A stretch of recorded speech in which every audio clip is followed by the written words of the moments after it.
Cerita Silat Online Channel mempersembahkan serial Pendekar Raja Wali Sakti, episode Penyair Maut, bagian 8.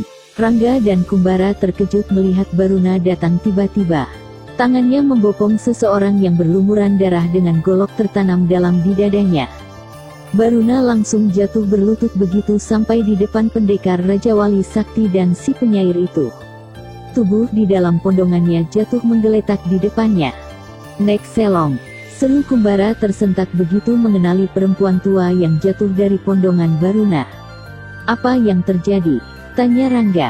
Mereka mengeroyok nenekku, sahut Baruna tersendak. Biadab, desis Kumbara. Aku memang yang salah tidak mendengar peringatannya. Nenek sudah memperingatkan aku, rintih Baruna lirih. Maafkan aku, Nek. Baruna, tidak ada gunanya kau menangis. Nenekmu tidak akan kembali lagi dengan hanya menangis, kata Rangga mencoba menghibur. Semua kesalahanku, Rangga. Aku yang bersalah. Tidak, Baruna. Kau tidak bersalah. Kau tengah berjuang, dan perjuangan itu membutuhkan korban. Nenekmu meninggal karena mendukung perjuanganmu. Seharusnya kau bangga, bukan malah menangisinya macam anak kecil, kata Rangga membangkitkan semangat pemuda itu kembali. Oh, Nek, hapus air matamu, Baruna. Kita harus menguburkan dulu nenekmu, kemudian menghancurkan Raden Gelagah, kata Rangga lagi. Mereka memang harus dihancurkan. Mereka harus menebus kematian nenekku, kata Baruna menggeram marah. Jangan nodai kesucian perjuanganmu dengan dendam, Baruna. Tekadkan dirimu untuk membela kebenaran dan keadilan. Singkirkanlah kemarahan dan dendam dari hatimu. Perjuanganmu suci, dan Yang Maha Kuasa akan merestui perjuanganmu.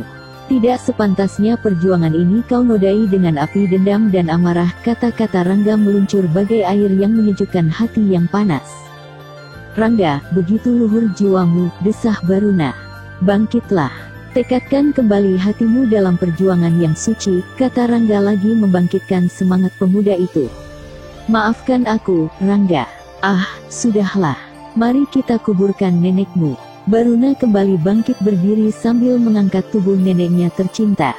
Sementara Kumbara dan Rangga melangkah mendekati sebuah pohon yang cukup besar dan rindang. Mereka kemudian menggali lubang di bawah pohon itu. Baruna meletakkan neneknya di tempat yang teduh, kemudian membantu kedua sahabatnya itu menggali lubang untuk peristirahatan neneknya yang terakhir. Mereka bekerja tanpa berkata-kata. Lebih-lebih Baruna. Sepertinya dia tidak pernah merasa lelah, dan terus menggali sampai mendapatkan kedalaman yang cukup. Mereka mengubur Nek Selong dengan hikmat dan penuh haru. Tak ada yang membuka suara sedikit pun. Sementara cahaya matahari terasa redup, seolah-olah turut berduka atas kematian perempuan tua yang malang, demi membela cucu satu-satunya.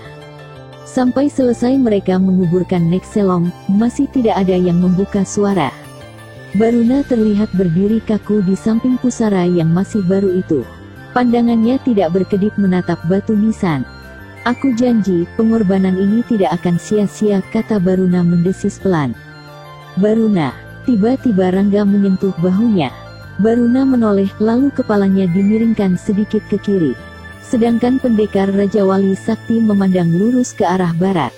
Sementara Kumbara hanya memperhatikan saja dengan sinar mata tidak mengerti. Itu pasti mereka, desis Baruna. Tunggu saja di sini, kata Rangga. Bagaimana dengan aku? Tanya Kumbara. Mereka seperti baru teringat kalau Kumbara tidak mengerti ilmu olah kanuragan sama sekali. Sesaat Baruna dan Rangga saling berpandangan. Dan belum lagi mereka mendapatkan kata sepakat, dari arah barat muncul beberapa orang berkuda yang langsung menuju ke tempat itu. Mau apa kalian datang ke sini? Bentak Baruna begitu Naraka, Carika, Balika, serta beberapa orang pengikutnya sudah dekat di depannya. Jangan berlagak bodoh, Baruna. Aku tahu kau adalah si penyair maut yang telah meresahkan seluruh penduduk desa Komering Ilir. Bentak Naraka. Kalian yang telah membuat sengsara seluruh penduduk desa. Kalian perampok. Seharusnya kalian yang nyah dari desa Komering Ilir. Balas Baruna sengit. Hahaha. Naraka tertawa terbahak-bahak. Gembel busuk sudah berani bertingkah. Dengus Carika. Hajar mereka. Perintah Balika. Puluhan orang yang berada di belakang tiga bersaudara itu langsung melompat dari punggung kudanya masing-masing. Tanpa banyak bicara lagi mereka segera menyerang dengan senjata terhunus. Baruna tidak lagi berlaku sungkan-sungkan. Langsung dikeluarkan senjatanya berupa pedang pendek kembar tipis, yang selalu tersembunyi di balik lengan bajunya. Baruna mengamuk bagaikan banteng terluka. Pedangnya berkelebatan cepat menyambar setiap orang yang mendekatinya. Sementara Rangga tidak luput dari serangan orang-orang itu. Dia bertarung sambil melindungi Kumbara yang tidak bisa berbuat apa-apa. Pekik pertempuran bergema ditingkahi dengan jerit kematian saling susul. Tubuh-tubuh mulai bergelimpangan bersimbah darah. Tiga saudara yang menyaksikan orang-orangnya tidak akan mampu menghadapi dua orang yang memiliki kepandaian tinggi itu langsung melompat turun dalam kancah pertempuran. Naraka dan Carika mengeroyok Baruna, sedangkan Balika menghadapi pendekar Raja Wali Sakti. Aku harus selalu mendekati Kumbara. Kelihatannya dia memang tidak bisa ilmu olah kanuragan, gumam Balika yang mulai mendapatkan titik kelemahan lawannya. Balika segera mengarahkan serangannya ke arah Kumbara yang selalu berada di belakang Rangga. Tentu saja hal ini membuat pendekar Raja Wali Sakti terpecah perhatiannya. Di satu pihak harus menghadang setiap gempuran penyerangnya, sedangkan di pihak lain harus melindungi Kumbara dari serangan Balika. Rupanya dia tahu kalau Kumbara tidak bisa bertarung, dengus Rangga dalam hati. Sret, Rangga terpaksa mencabut pedang pusakanya. Seketika itu juga seberkas cahaya biru terpancar terang membuat semua orang yang mengurungnya terpana. Demikian juga dengan Balika.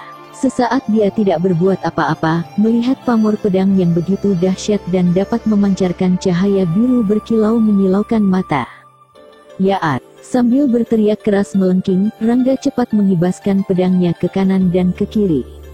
Jerit dan pekik kematian terdengar membahana. Hanya sekali kibas saja, 5 orang menggeletak roboh tak bernyawa. Balika tersentak kaget, buru-buru dia melompat mundur 3 tindak. Rangga menyilangkan pedangnya di depan dada. Dengan pedang Raja Wali Sakti di tangan, pendekar Raja Wali Sakti itu bagaikan malaikat pencabut nyawa yang siap mengantarkan nyawa siapa saja ke neraka. Cahaya terang yang memancar dari pedang pendekar Raja Wali Sakti rupanya berpengaruh juga pada pertarungan Baruna. Mereka semua segera menghentikan pertarungannya, dan memandang Rangga dengan mata tidak berkedip. Hati mereka mendadak jadi bergetar melihat pamor pedang di tangan Rangga. Kesempatan ini dipergunakan Baruna untuk melompat ke samping Rangga. Dia memang sudah kewalahan menghadapi sekian banyak orang ditambah Naraka dan Carika yang memiliki ilmu cukup tinggi tingkatannya. Cepat tinggalkan tempat ini, sebelum berubah pikiranku, bentak Rangga. Suaranya dingin menggetarkan. 3 bersaudara yang sudah berdiri berdampingan, saling berpandangan. Hati mereka merasa ciut juga melihat pamor pedang di tangan pendekar Raja Wali Sakti.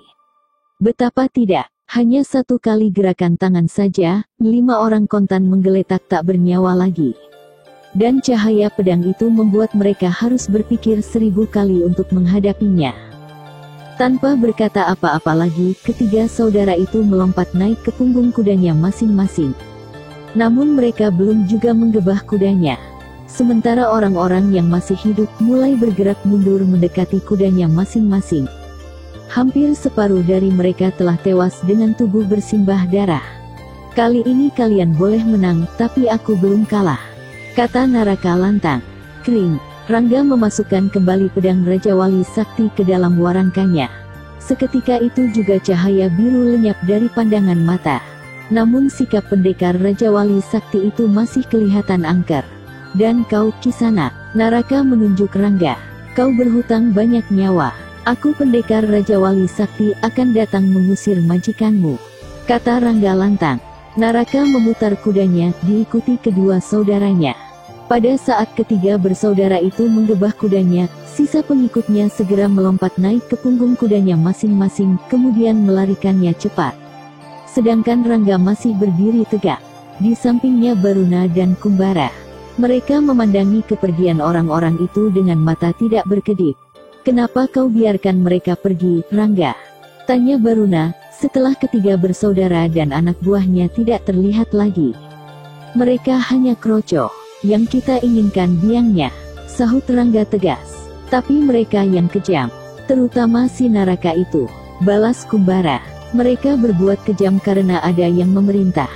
Orang yang memerintah itulah yang harus dicari. Raden Gelagah terlalu tangguh, Rangga, nada suara Baruna terdengar mengeluh. Aku yang akan menghadapinya. Orang yang tangguh tidak akan bersembunyi di balik ketiak orang lain. Percayalah, Raden Gelagah tidak setangguh yang kalian duga, balas Rangga meyakinkan. Terserah kau, Rangga. Aku masih sanggup menghadapi 3 bersaudara itu, tapi kalau menghadapi Raden Gelagah, rasanya belum mampu, Baruna mengakui jujur. Kita lihat saja nanti, siapa yang unggul. Aku percaya kau pasti mampu menandingi Raden Gelagah. Senjatamu sangat dahsyat. Kau pasti seorang pendekar yang sangat tangguh dan dikdaya. Aku percaya padamu, Rangga, kata Baruna. Terima kasih, ucap Rangga. Pendekar Raja Wali Sakti itu mengayunkan langkahnya. Kumbara dan Baruna mengikuti, dan mensejajarkan langkah di samping Rangga. Tak ada lagi yang bicara. Mereka tahu kalau arah yang dituju kini adalah desa Komering Ilir. Hanya Kumbara yang kelihatannya gelisah. Dia sadar kalau akan menghadapi satu bahaya yang tidak pernah terbayangkan selama hidupnya. Kita ke desa Komering Ilir, tanya Kumbara agak bergetar suaranya. Dia tahu tapi masih juga bertanya. Ya, sahut Rangga seraya menoleh. Kenapa Kumbara? Tanya Baruna. Tidak apa-apa, sahut Kumbara cepat-cepat. Kau tidak perlu ikut bertarung, Kumbara. Kau cukup menunggu saja di rumah Ki Ampar, kata Rangga tanpa bermaksud mengecilkan arti pemuda penyair itu. Aku memang tidak bisa apa-apa, pelan suara Kumbara. Belum juga Rangga membuka suara kembali, muncul Ki Ampar dan 30 orang laki-laki.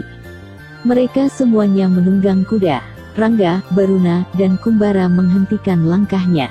Ki Ampar segera turun dari kudanya begitu tiba di depan ketiga orang itu. Laki-laki tua itu membungkuk memberi hormat.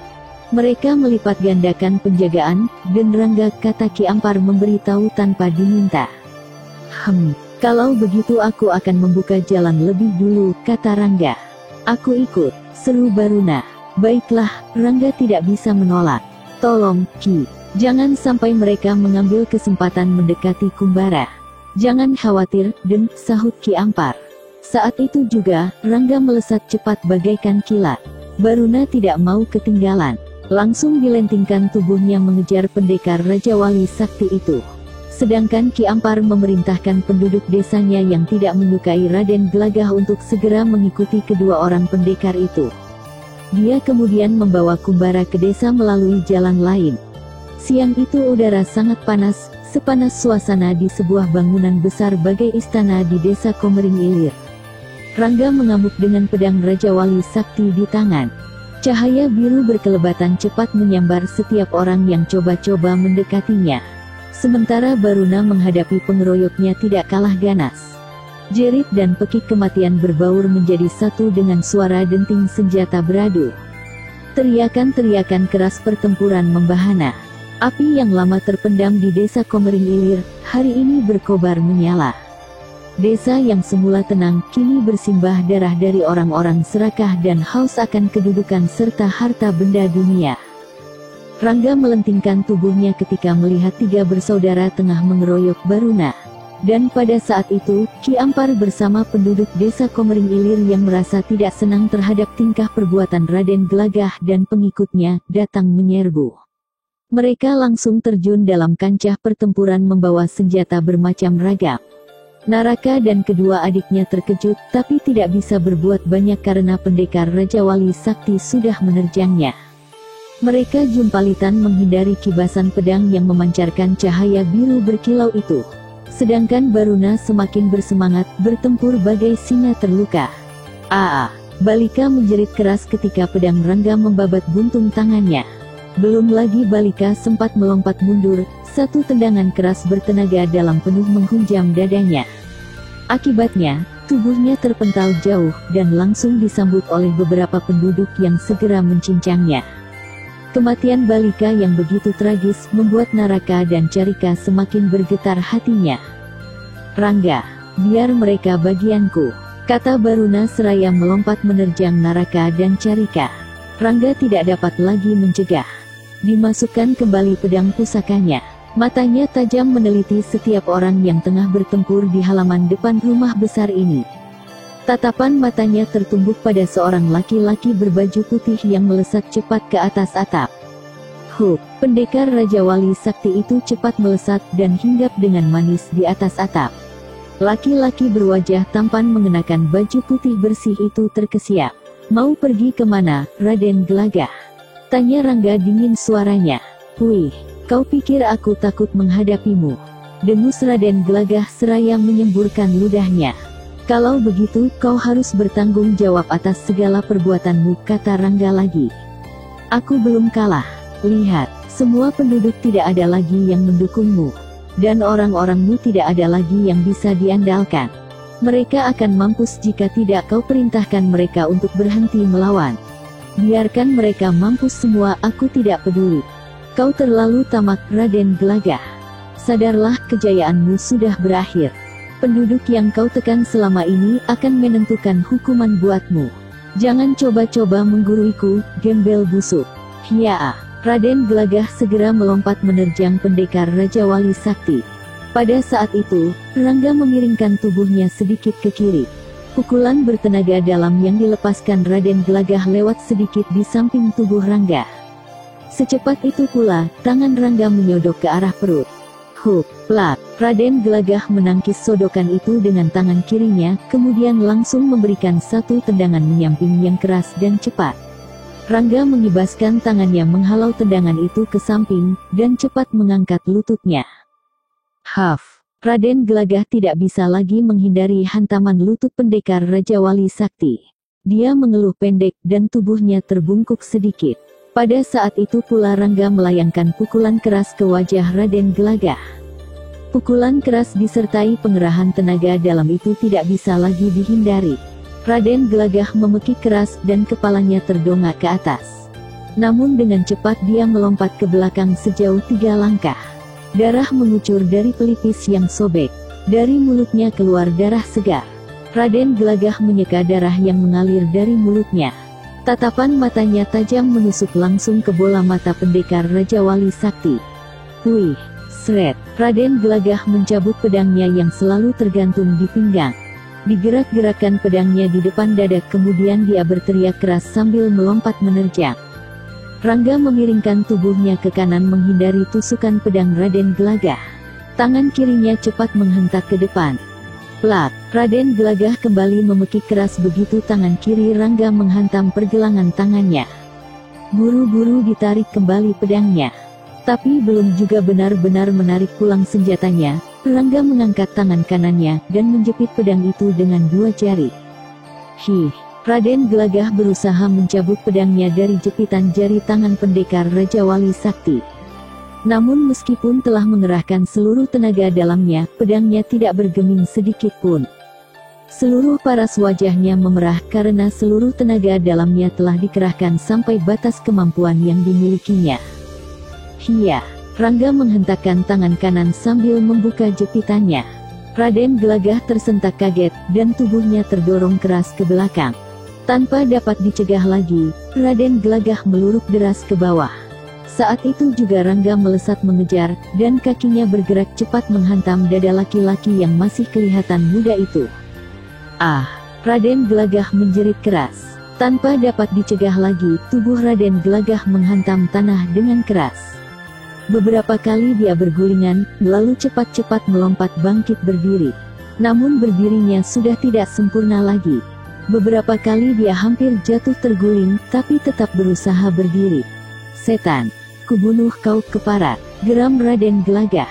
2 kali Raden Gelagah menyemburkan ludahnya yang kental.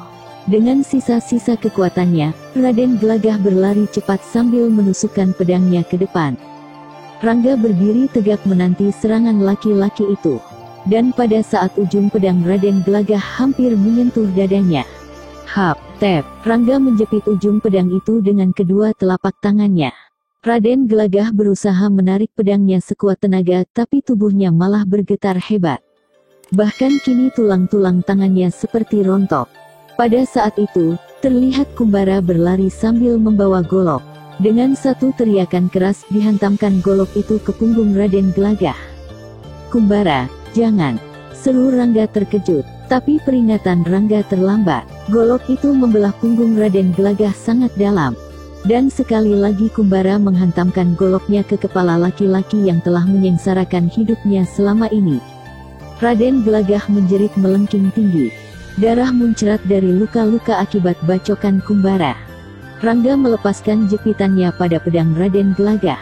Seketika itu juga, laki-laki yang masih kelihatan muda meskipun usianya sudah mencapai lebih dari 50 tahun itu menggelepar di tanah. Darah mengucur deras dari luka-luka di tubuh dan kepalanya.